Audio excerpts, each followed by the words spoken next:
para polêmica por aqui, porque na última semana a divulgação de imagens pornô falsas da cantora Taylor Swift gerou indignação na internet inteira. As fotos foram criadas, gente, através da inteligência artificial e levantaram uma nova discussão, mais uma vez, sobre o uso dessa tecnologia. Uma das imagens foi vista 47 milhões de vezes antes de ser removida. O X, antigo Twitter, publicou um comunicado lembrando que publicar imagens de nudez não é consensual, é estritamente proibido. Acácio, me explica isso, meu amigo, porque tem consequências sérias essa história.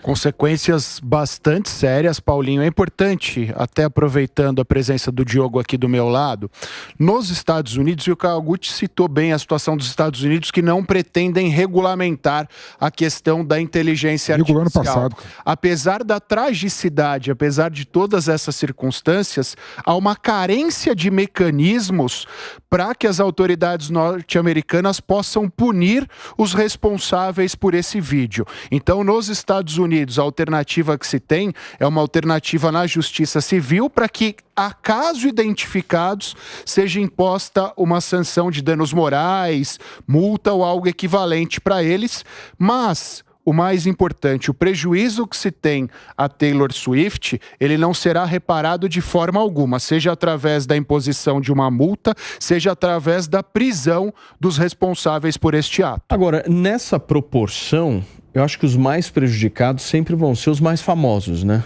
Porque não faz sentido um cidadão comum ter um vídeo tão viralizado quanto o da Taylor Swift, né, mano? Ou não? Posso discordar? Deve. Não é necessariamente uma deepfake, a utilização de inteligência artificial, mas quando a gente lembra do caso da Choquei aqui, a gente tem uma anônima que foi a grande prejudicada com a situação.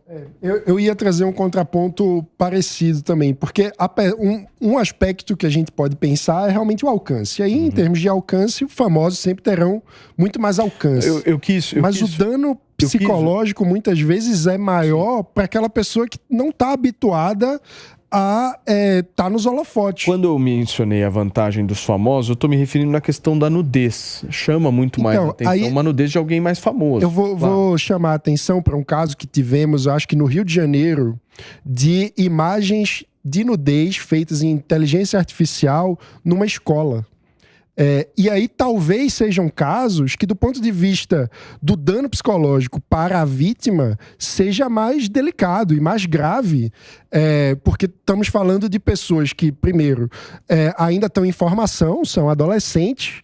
Segundo, que não estão habituadas a ter esse grau de exposição. Então, eu acho que tem um aspecto subjetivo aí. O que é um dano maior? É um famoso ou uma famosa ser visto em inteligência artificial por milhões de pessoas, ou uma pessoa, uma jovem adolescente que está ainda no seu processo de formação, ser escrutinada assim, ou virar o tema de toda uma escola, enfim, de um momento de formação na vida. Então eu acho que não é tão simples essa resposta, mas sem dúvida é um fenômeno...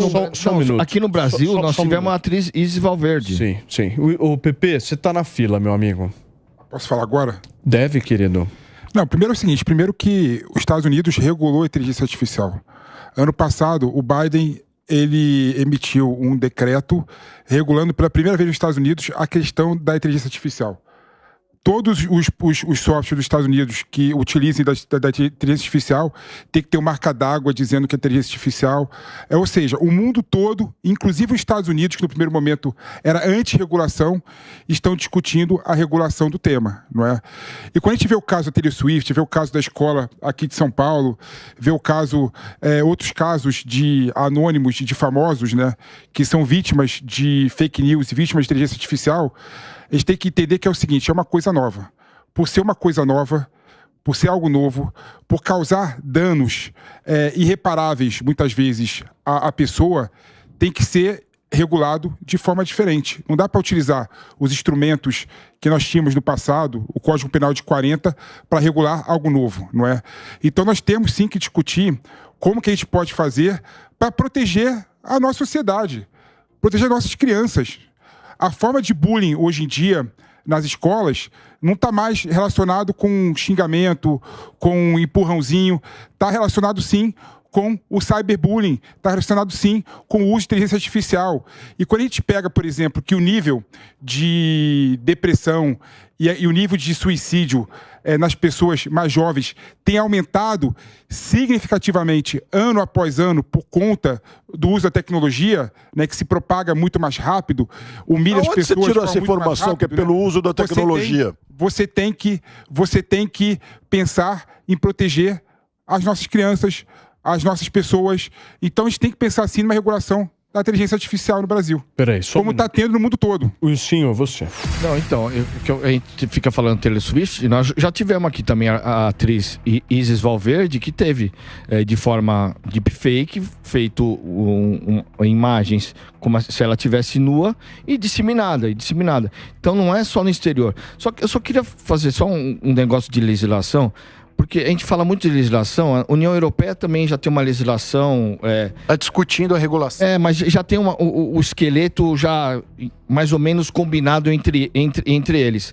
Porém... É bem mais ou menos mas ainda, o que eu quero falar é que a tecnologia, ela tem uma velocidade tão grande hoje que essa história dos líderes ficarem discutindo e acharem. A hora que sair a questão da deepfake, nós já vamos ter outra deepfake plus XPTO. O próprio o chat GPT era 3, já está no 4, está indo para o 5. Ou seja, a gente tem que também achar um caminho de discussão mais... com uma velocidade muito maior, uma velocidade que atenda a tecnologia. Senão, a hora que sair a legislação, isso aí já vai ficar um negócio tão velho que não vai adiantar nada. Vamos lá, Diogo. Tô achando que nós estamos quase conquistando mais um para o nosso lado, hein? Muito bom isso, porque é exatamente esse o ponto que o senhor trouxe, talvez até sem perceber. A questão não é a ferramenta que você usa. Para quem já andou num carro elétrico, deve ter percebido que a aceleração dele é brutal, especialmente aqueles importados, aqueles Porsches, aquelas coisas assim. Então nós vamos criar uma regulamentação diferente, porque o risco de atropelarem alguém com o uso de um carro elétrico é maior? Não. O dano causado a alguém sempre tem que ser punido. Em qualquer situação, rede social, inteligência artificial, seja o que for, não pode haver anonimato em hipótese alguma. Esse é o grande problema. As pessoas têm que responder por isso. E eu já disse aqui, se uma rede social divulgar algo que não tenha o nome do autor, ela se responsabiliza. Se alguém mandar um vídeo ou um texto por WhatsApp para outras pessoas que não tenha autor e data, ele assume a autoria também. É só essa regulamentação que deve ter, nenhuma mais. Eu queria trazer essa discussão, por exemplo, existem softwares que eles permitem que você use, por exemplo, uma cara de uma pessoa comum e coloque num vídeo pornográfico. Muito bem lembrado pelo Mano, já aconteceu isso, e a pessoa que é vítima fica arrasada.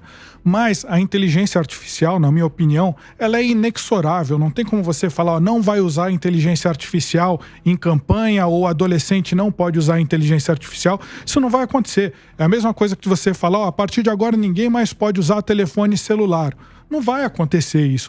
O que a gente tem que fazer é investir em mais tecnologia para punir quem cometer excessos. Existia, por exemplo, há uns anos atrás, é crime você manter no seu computador ou na sua possessão, por exemplo, imagens de pornografia infantil. Já é crime, isso não tem dúvida nenhuma.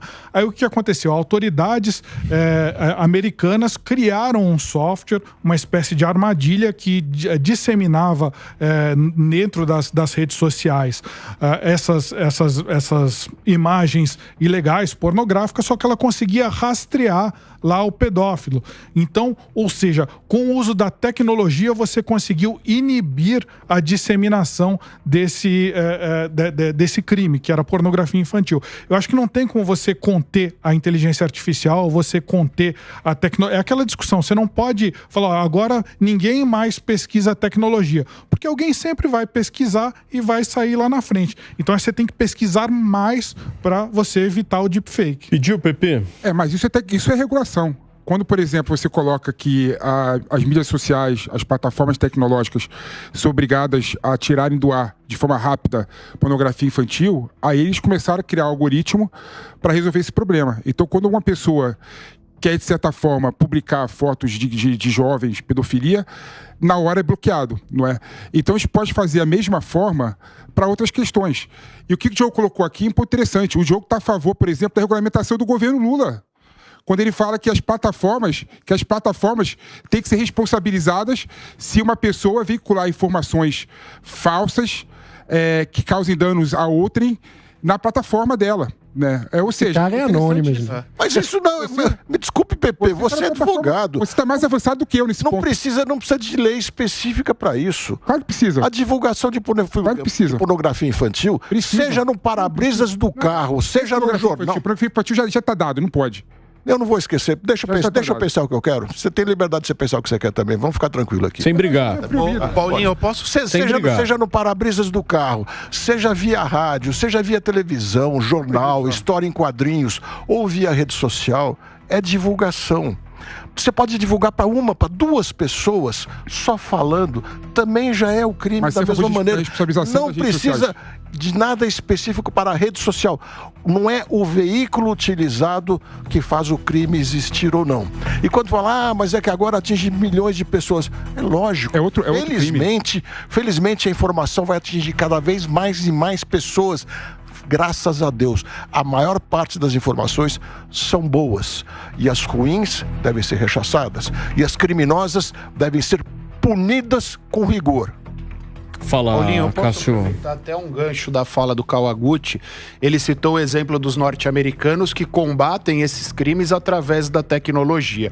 E eu acho que esse é o caminho correto.